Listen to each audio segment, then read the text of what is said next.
This unit is 48 beds, 48 physical beds. We operate usually at an average census of around 40 to 42, so 40 to 42 babies at any given time in the unit. We moved into this particular unit in September of 2010. Prior to that, we were in another center downtown called Women's College Hospital, and that was in quite an antiquated NICU that had only really about 30-40 square feet per baby, all jumbled in together. So there was actually a strong need to actually move into a new unit, a new facility, and we were, I think, lucky enough really to be in a position to do so. I think there's some things we recognized in being in the space that we were in before was that there was really no privacy, first of all, so that families were really sitting at their baby's bedside in the middle of a fishbowl with all kinds of activity around and things that were happening to baby next door. They were part of all of that, and there was really no opportunity for them just to have private time with their baby. And so that was a major impediment.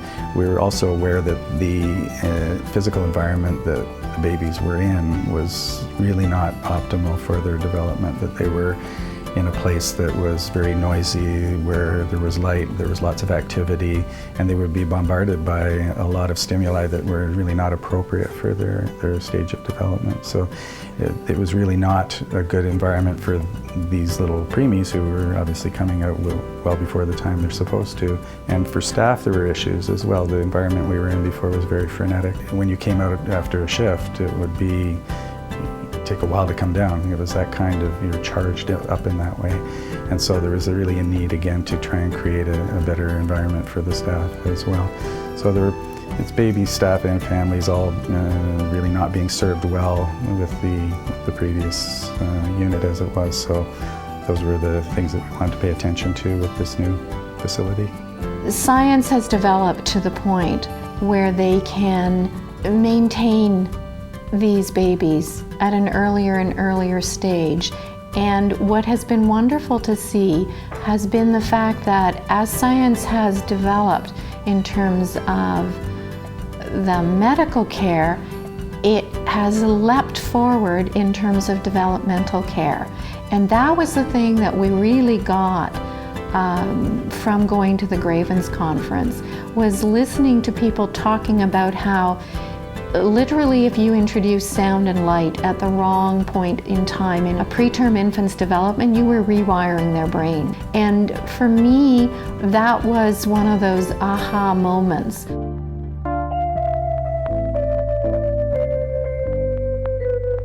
First thing you have to do is kind of develop your own mental model of what you want your unit to be. I think we've always been family-centered. Baby and family are first for us. We're very focused on them and their needs, so that's how the whole design came to be. We didn't want our families exposed to the goings-on of other families. Everybody has their own story, and they should keep their own story to themselves because that's enough to deal with. Starting out, you just need to get your own mind around, kind of be able to see where you want to be, and then build towards that. The environment follows your philosophy of care. You have to start with what your basic ideas are. What principles are you functioning under? What is your goal and what is your vision for your unit from a family perspective, baby perspective, staff perspective? So how do you integrate all those elements? So you start with that, you get your team, and then you work incredibly closely with your design people, the architects, corporate planning, the hospital administration, and the frontline people, which includes the families. First and foremost, they have to be involved. They see things from a very different perspective than we do as healthcare professionals and providers. So it's really, really important to have the people that are going to have to live in the space, which includes staff and families are first as well. And I think that becomes critical, is that you have to be included and have to include the people that are going to live there very early on, right from the beginning, right from the first determination of what your goals are and what your philosophical beliefs are of the unit. These people are committed to working there and spending a good chunk of their day there, both staff and families. So that's what you need to do and include. We were actually retained by Women's College Hospital back in 1991, and when Women's College was amalgamated with Sunnybrook Health Sciences Center, the Women's College team, which is really the perinatal and gynecology team, insisted that we continue to be their architects because we had developed a very strong rapport, a very good working relationship, because one of the things that we really focus on is understanding what they do clinically. So we spent a lot of time with them to understand how they provide care and how different that is from perhaps the way care for babies is provided in other facilities. The fact that they're a tertiary care facility, there are residents, interns, fellows. What difference does that make? They have a very strong practice with nurse practitioners and clinical nurse specialists. That has a big impact on the program as well, and who gives care and how they give care. And this group of practitioners had a very different approach because they really looked at the parents as being equal members of the care team. And that was essential to them from the very beginning. So they felt that we got them. We understood who they were and what they wanted to do and how family-centered a program they are. I think the biggest thing is making sure you include everybody. As much as it may be easier not to, sometimes it's easier just to make the decisions yourself and just do it.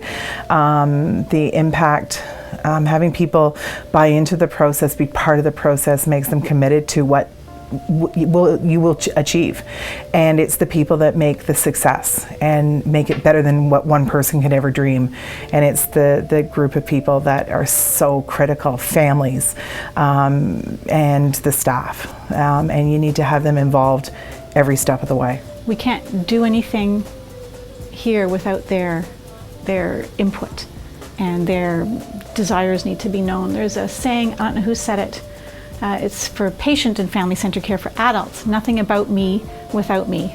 For our babies, it should be nothing about my baby without me. We needed to first think about all the processes that we have in day-to-day care of these babies and families.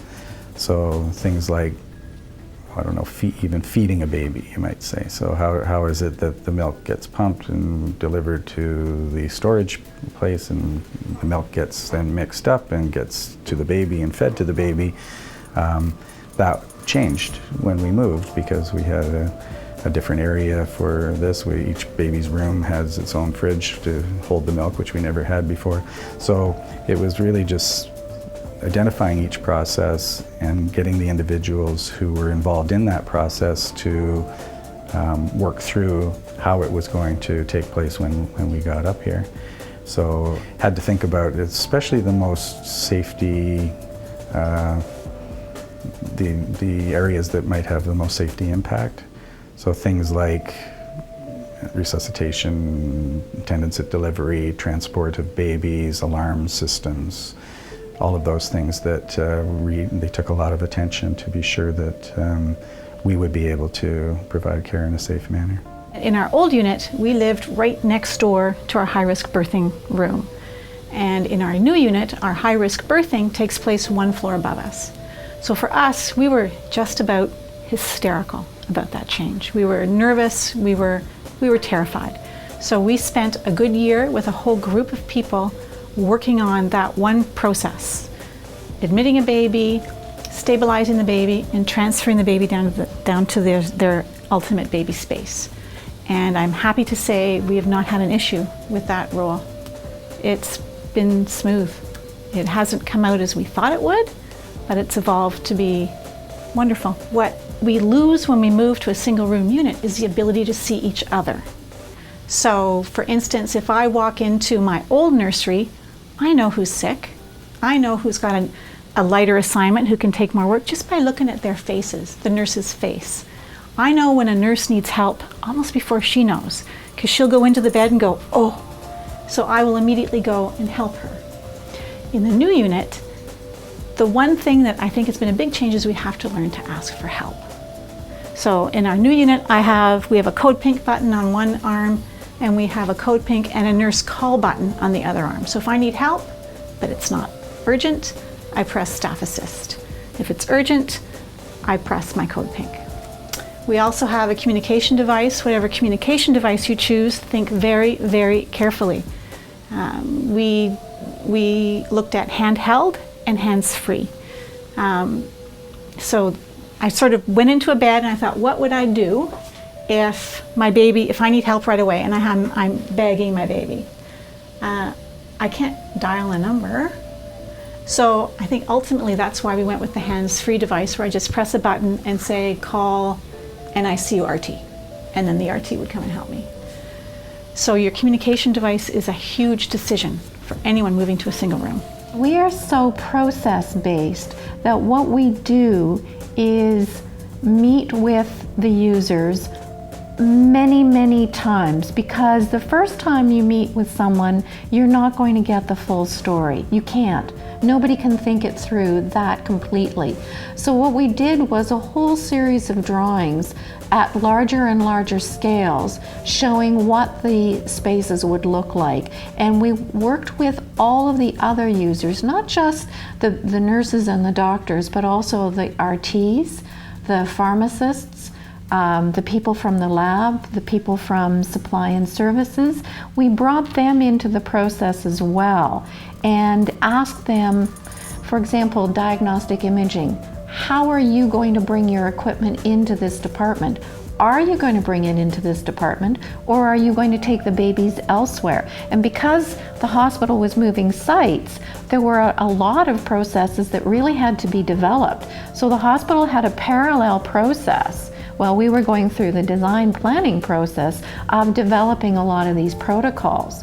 So as those protocols were developing, we were building the drawings and continuing to ask the questions about how they were going to perform certain functions within the space. Because without that, you can't really provide a space that's going to work well. The last thing I want to do is design something that looks really pretty in the photographs on day one, and 6 months later you don't recognize it because it didn't function properly. You know, don't put doors onto rooms where the doors are never going to be closed. Put doors on the rooms that will still allow them to have the visibility into the rooms to control the noise levels, but make sure that those are the right kinds of doors, the right sizes of doors, such the equipment can get through, that the staff can get through without having to open a huge door every time they go into the space. So it was really working with all of the users at different levels and bringing different people in at different time, but maintaining consistency. And there were a couple of people from the hospital who were absolutely key to this. One of them was Elizabeth McMillan York, because she was there from the time we started the design drawings until the time they moved in, and she was responsible for making sure that all the questions that we asked were taken back to a larger group. The issues were discussed, debated, and then she came back to us with answers. So there was the consistency there, but there was also a critical mass of information that we were able to draw from. So it wasn't as though it was one person's opinion. We did the same thing in terms of the medical staff. Michael Dunn was at almost every meeting that we had. So were a couple of the other doctors, and that meant that we had input from the neonatologists, and not just the neonatologists that were working in the unit, but also the follow-up neonatologists as well, so that there was consistency and there was also continuity between what was happening in the unit and what was going to happen after the fact. This unit has a long and quite wonderful history of involving families in care. So even 7 years ago, when we were in the open-based L unit with 30 incubators side by side, parents were invited to rounds. We were invited to be part of our daughter's care in every possible way. When she weighed less than a pound, we were encouraged to hold her and do kangaroo care with her. So it's, in terms of the culture of the unit, it's for a long time been very welcoming to families. What's been exciting about the single room unit, about the move, is that from the parents' point of view, it's a lot more comfortable.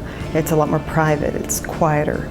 So we still do all the things that we used to do. We still encourage parents to be part of rounds, we still encourage parents to hold their babies, but now they can do it in peace and quiet. I have a lot of friends who are parents of preemies, and when we talk about the old days, we feel a little bit, like we're people from an old Western or something like that. And one of the things we talk a lot about is the noise, the impact that the noise has on you. One of my friends who had a 24-weeker said she still feels uncomfortable in a grocery store, listening to the beep, beep, beep as things get scanned through. Myself, I don't like visiting other open bay units. I do, because I have friends who have preemies and I often get called in to visit. I don't like being around it. I find the noise very stressful even now. And it's a few years since I've had to experience that. So that's something that I really notice and appreciate about this new style, that it's so quiet. I really like that. In this unit, you come in, you're part of rounds, so you're part of the team talking about your baby, and then as much as possible, the rest of the time, you can just be with your baby. You can be a parent with your child. You can hold your child in peace and quiet. So if there's other stuff going on in the unit, you may or may not be aware of it, and you probably aren't aware of it. Other people's dramas, other people's ups and downs aren't a part of your day. You can just focus on being there with your baby. And I think that's one of the great advantages to this style of unit. Back in the old unit, it was impossible not to be aware. I mean, yes, we were all very concerned about privacy. The staff were very concerned about that, and they did their best to make sure that we could have as private as possible an environment. But you're cheek by jowl with a lot of other people. Like, I learned to breastfeed in front of 40 people. That's not easy for somebody who has any sense of privacy. Now you don't have those stressors. You are by yourself. Your nurse obviously is there all the time to give you support and to take care of your baby and to help you. But it's not like you're parenting in public. I think that's one of the things that, again, when you talk to parents about one of the things that's difficult about being in NICU, is the fact that you're always on display. So if you're having a bad day and you're a bit weepy, there's a lot of people watching, there's a lot of people aware. If your baby's having a bad day, everybody knows. And you don't necessarily want to have to share that with a lot of people, especially people you don't know.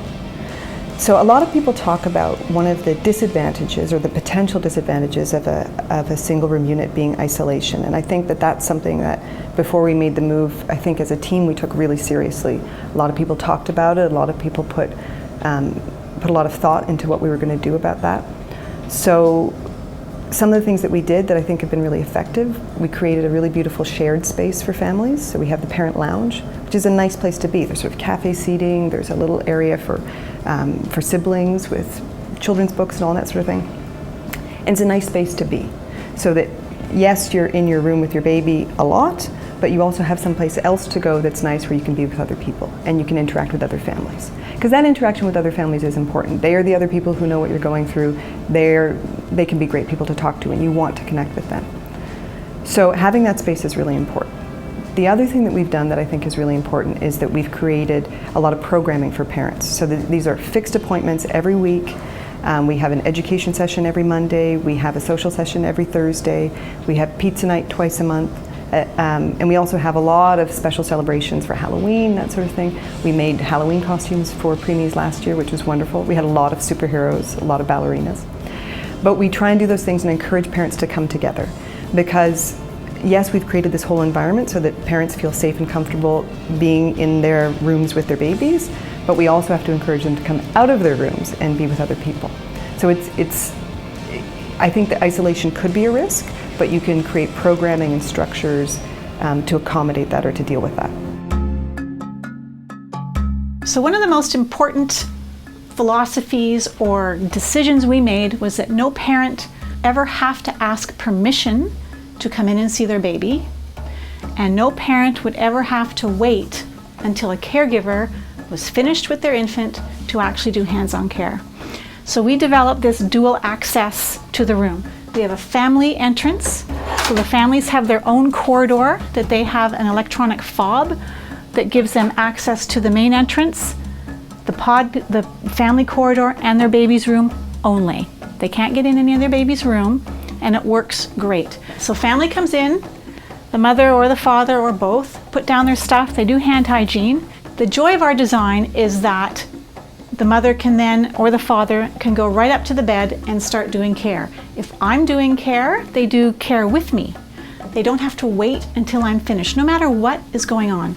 If there is a sterile procedure going on in the room, we put a sign on the door that says, "Enter with caution." We don't say don't enter, we say enter with caution, sterile procedure in process. So then the mother would, or father would walk over here to the bed, and this is sort of the family side of the bed, and they are able to go in immediately and say hello to their baby, regardless of what I'm doing on the other side. It's great. It empowers them as full members of the healthcare team. We have our own staff corridor where we can gather. Families have an on-stage, which is the baby room, and an off-stage, which is their meeting areas. And we have an on-stage, which is the baby room, and an off-stage, which is our staff corridor and our staffing areas outside of the corridor. But we have breakaway doors for every room. So if I'm coming in to do care as a nurse, I open the door and I come in. So I would do hand hygiene and start doing care. The other design element that was important is the concept of the kitchen triangle. So what I like is I have my supplies are to my right, my ventilator, etc. is to my left, and I don't hardly have to move. So everything I need is right around me, like in my kitchen, my stove, my sink, my fridge. Nobody feels in the way of each other. I don't feel in the way of the families, and they don't feel in the way of me doing my work. We both have access to the baby, we both have access to what we need. The families have storage compartments underneath their sleeping bench at their side of the room. I have everything I need on my side of the room. We don't need to climb over each other. We each have our own space. One thing we like to do in the nursery is get the babies out onto their mothers. The babies are supposed to be developing in the mother, so the next best thing is to have them on the mother as much as they can. So when it's time to do skin-to-skin care, we make sure the mother goes to the bathroom, pumps, and then she's ready for a good 3-hour sit in our very comfortable chair. So we bring the chair out here, if the baby's ventilated, the RT will help me as the nurse get the baby out, and then they just sit. They're comfortable in their chair, they read a book, they talk to their baby.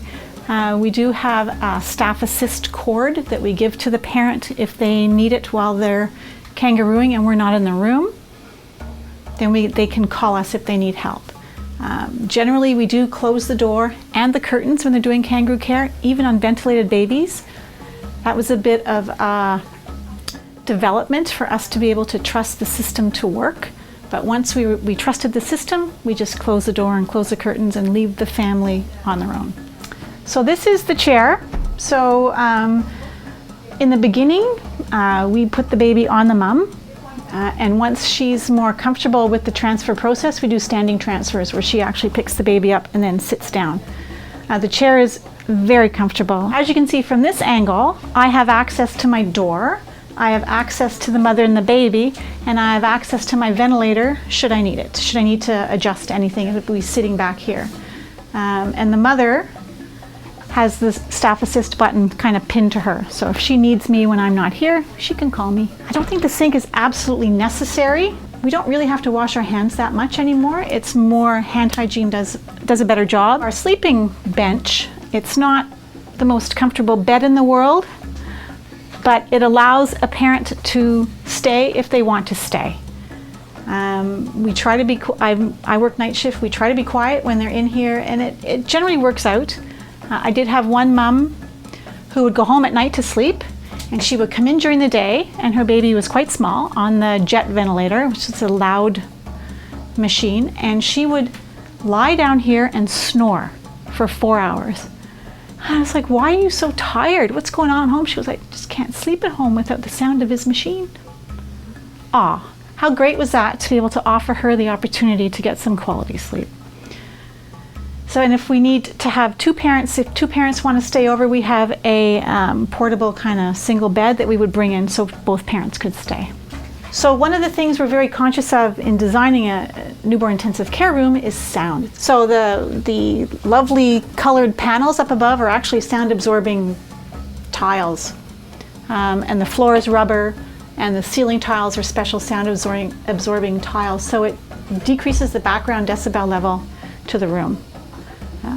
And we try and keep our voices down, and the machinery does add stuff to it that we have no control over right now.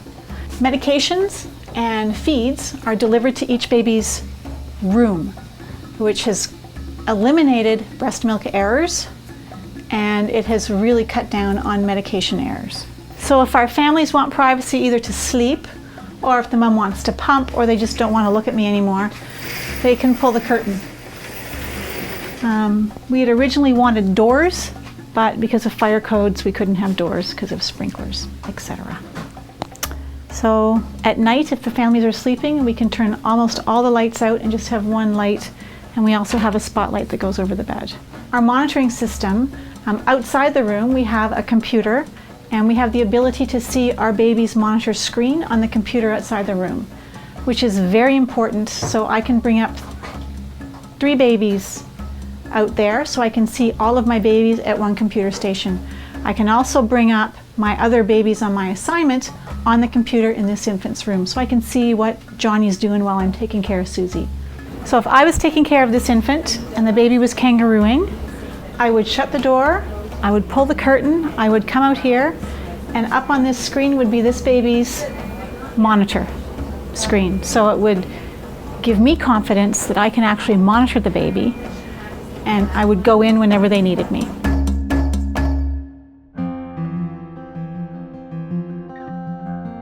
There's so much I'm proud of this unit, the babies and the families, and what they go through every single day when we see them at follow-up visits, and to see the children growing and the families growing and becoming so much a part of their community.